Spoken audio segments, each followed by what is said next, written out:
हम सभी को लगता है कि हमारे वाले समय में पृथ्वी से इसकी टक्कर तक हो सकती है। 23 सितंबर 1999 में एडिसीवो ऑब्जर्वेटरी से रडार इमेजिंग के द्वारा इस एस्ट्रॉयड की पहली तस्वीर खींची गई थी, जिसमें ये पता लगा कि इसकी दिशा हमारी धरती की तरफ है और 2700 बार में से एक बार धरती से टकराने की प्रबल संभावनाएं भी दिखाई दे रही है। और इसी के कारण साइंटिस्टों के लिए इसके ऊपर रिसर्च करना बहुत ही जरूरी हो गया है। कार्बन से बनी इस एस्ट्रॉयड में कई तरह के चट्टानों के साथ बहुत से अनोखे मिनरल्स भी मौजूद है, जिसके अंदर हमारे सोलर सिस्टम के शुरुआती दौर के मिनरल्स भी मौजूद है, जिससे कि हमारा ब्रह्मांड आखिर किस तरह से बना था उसके बारे में भी हमें बहुत सी जानकारी मिलेगी।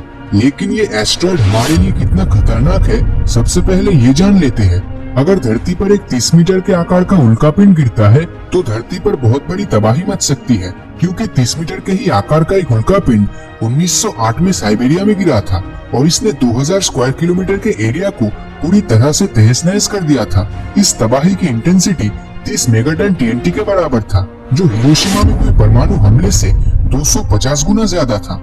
लेकिन ऐसे छोटे आकार के एस्ट्रॉयड हमारी वायुमंडल में ही फ्रिक्शन के कारण नष्ट हो जाती है।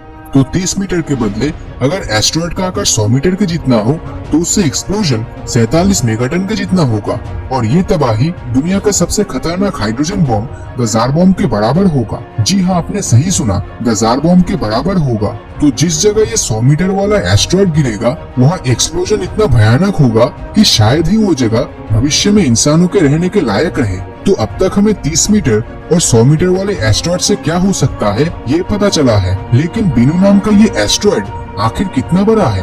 दरअसल ये एस्ट्रॉयड 500 मीटर लंबी है और वजन 78 अरब किलोग्राम के जितनी है और जिससे होने वाला धमाका 800 मेगाटन टीएनटी के बराबर होगा, जो कि द जार बॉम्ब से 160 गुना ज्यादा खतरनाक है। और ये धमाका सिर्फ कोई देश नहीं बल्कि किसी भी महादेश या कंटिनेंट को खत्म करने की ताकत रखता है। हमारी खुशकिस्मती है कि धरती में 71% पानी है, लेकिन इस पानी में भी अगर ये एस्ट्रॉयड गिरता है तब भी महासुनामी के जैसा महाप्रलय होना तो निश्चित है। तो अब इस एस्ट्रॉयड के साथ हमारी धरती से होने वाली टक्कर की कितनी प्रोबेबिलिटीज है वो देख लेते हैं। तो ये एस्ट्रॉयड 2060 में पहली बार धरती से 7,50,000 किलोमीटर की दूरी से गुजरेगा।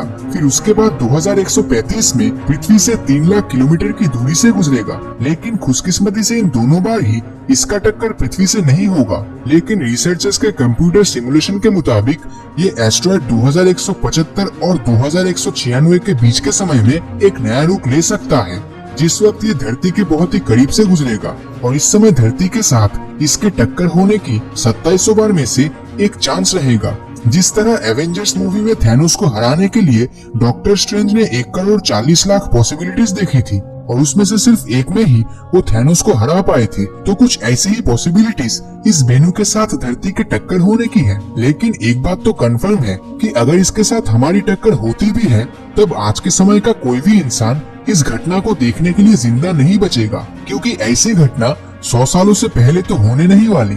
तो बेनू के बारे में इतनी जानकारी साइंटिस्टों को मिलने की वजह इससे जुड़े स्पेस मिशन में छुपी है, जो 18 सितंबर 2016 को ओसिरिस रेक्स स्पेसक्राफ्ट को लॉन्च करने के साथ शुरू हुआ। जिस स्पेसक्राफ्ट का मेन मकसद एस्ट्रॉयड बेनू में लैंड करके उसके सैंपल्स को इकट्ठा करना और फिर सैंपल्स के साथ धरती पर वापस आना, और इस काम को अंजाम देने में करीबन 7 सालों का समय लगेगा।